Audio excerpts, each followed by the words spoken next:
Hello everyone, myself Shivangi Desai. I'm your instructor for the video series of Python for data science. So today's our topic is data structure set. So let's get started. A set is a collection of elements which is unordered and unindexed. We can say set is a mutable data type because we can modify the content of the set once it is declared. We can create set using curly brackets. The syntax for creating an empty set is given in the slide. As you can see, we have initialize set1 which is equal to empty curly braces. We can store the numeric elements inside the set as well. The syntax of the same is given in the slide as well. Now, we cannot access the element of the set using their index. Why? Because set is an unordered collection of items, which means the item stored inside the set does not have the index value. Next, we are going to discuss about FrozenSet. A FrozenSet is a collection of elements which is unordered and unindexed. The difference between the set and FrozenSet is set is the mutable data structure, but FrozenSet is immutable data structure, which means once we create FrozenSet, we are not able to change the elements of the set that is once initialized. We can create FrozenSet using the FrozenSet method, and the syntax of the same is given in the slide. So let's discuss different inbuilt methods of set as well as some of the operation of set in Jupyter Notebook. Okay, so here is the code written for the set in Jupyter Notebook. First, we will discuss how to initialize a set. So as you can see here, I have initialized variable s in which I take multiple numeric values and enclosed it inside the curly braces.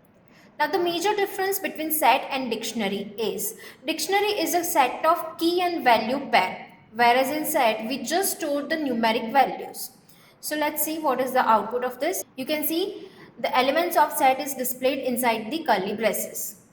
Now next, how to access the different items of the set. For that we can use for loop for I in S. Through this for loop we can access different elements of the set. As you can see the result, it accesses the individual elements of the set using the for loop. We can also use membership operator along with the set. Membership operator can be used to check whether the element is present inside the set or not. So what we are doing here, we are checking whether element 1 is present in set S or not. Also we are checking for the element 9.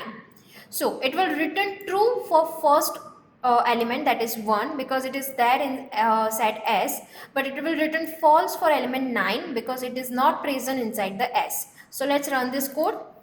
So as you can see, 1 is present inside the set, so it returns true, but 9 is not present inside the S, so it returns false.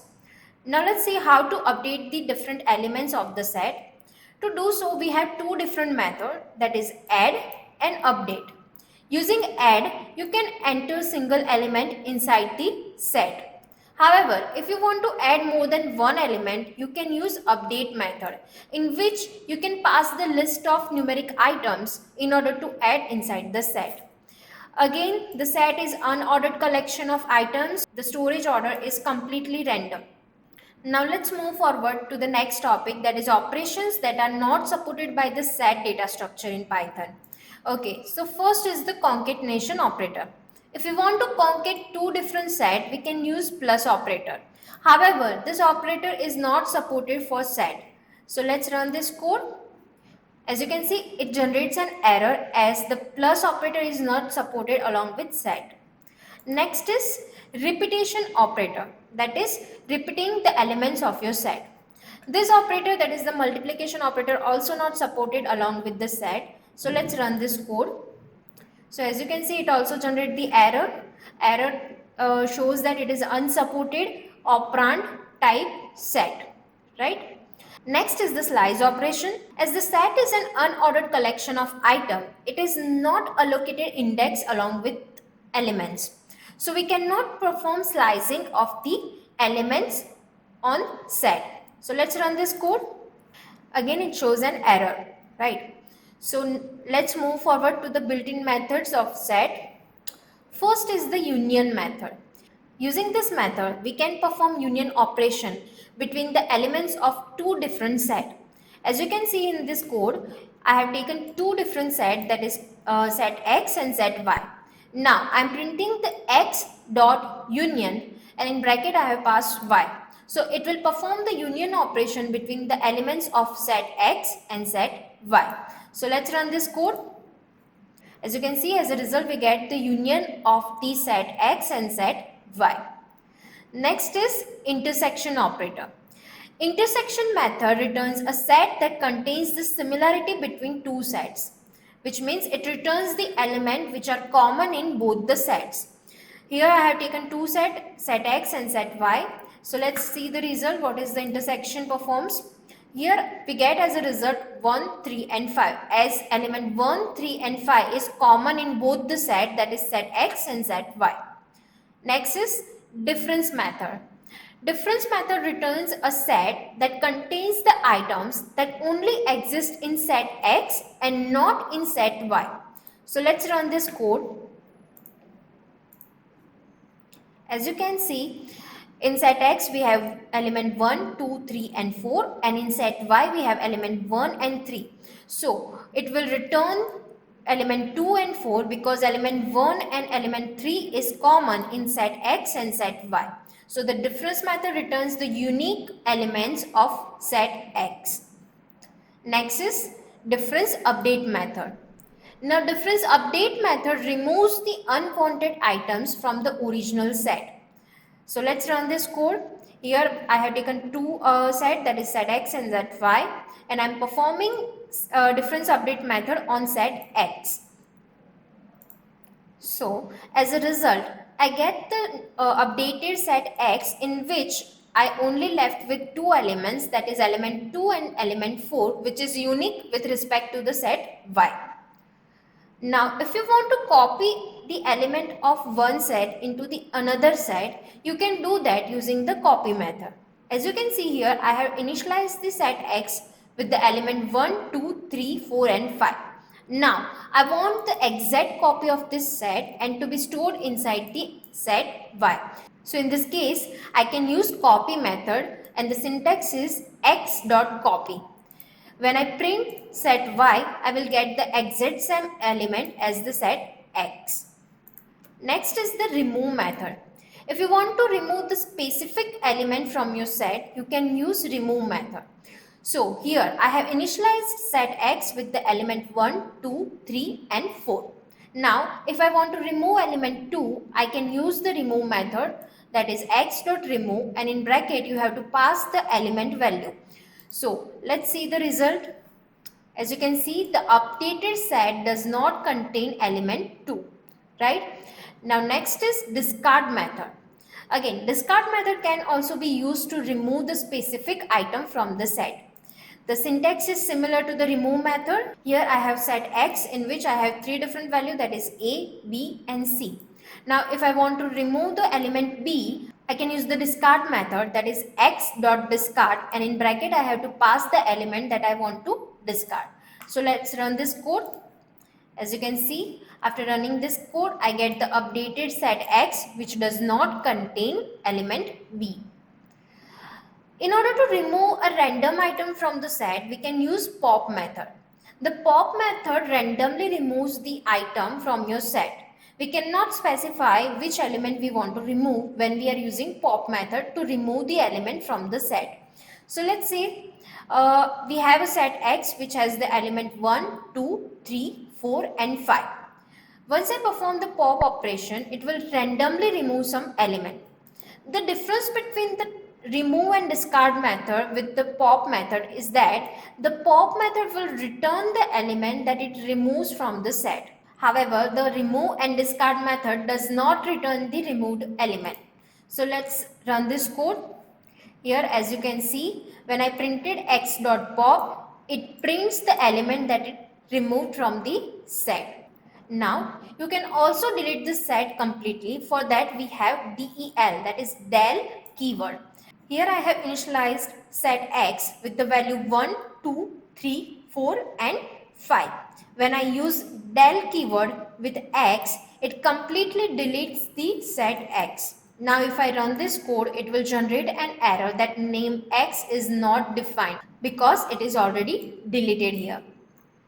Next, clear method.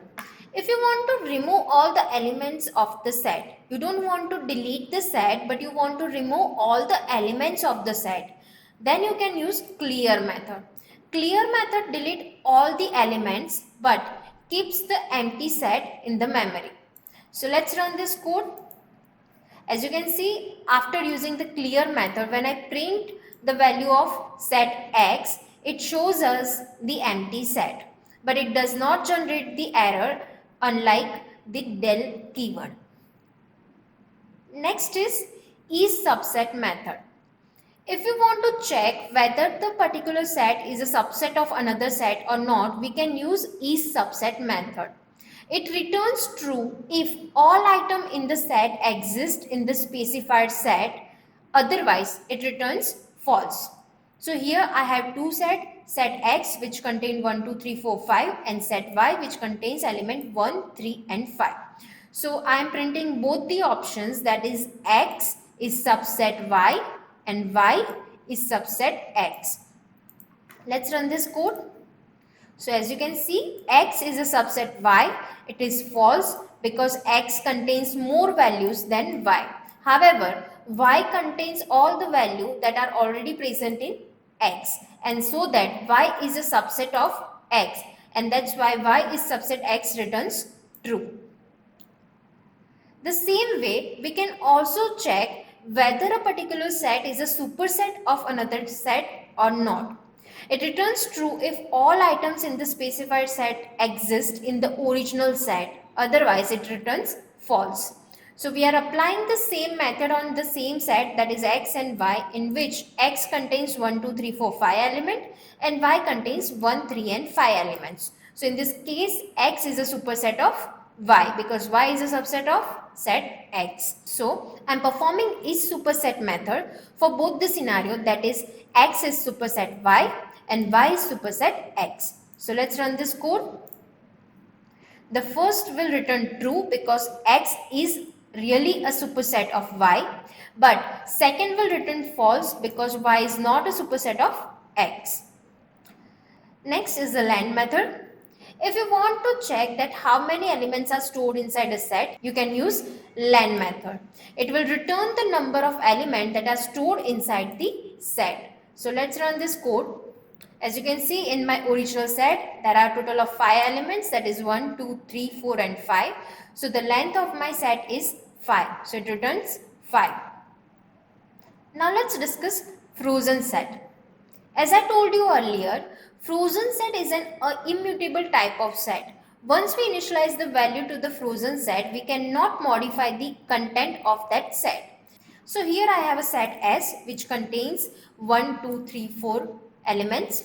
This is a normal set. In order to create a FrozenSet, we have to use FrozenSet method. So the syntax is variable to store the FrozenSet is equal to FrozenSet method, and in bracket we have to pass another set to which we are converting to the FrozenSet. So let's run this code. So as you can see, this is my normal set, that is a mutable set, but once I have converted it into the FrozenSet, it has become unmutable. To check this, if I run this code, that is I am adding using add method along with the FrozenSet, it will generate an error.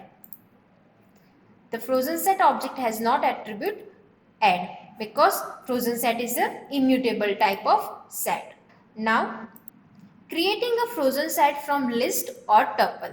You can also create the FrozenSet from the list or tuple. So here I have initialized list L with the value 1, 2, 3 and 4. And the same way I have created the FrozenSet, but instead of passing the set, I have passed the list in the brackets. The same way I have taken one tuple, that is T, which contains value 5, 6, 7 and 8.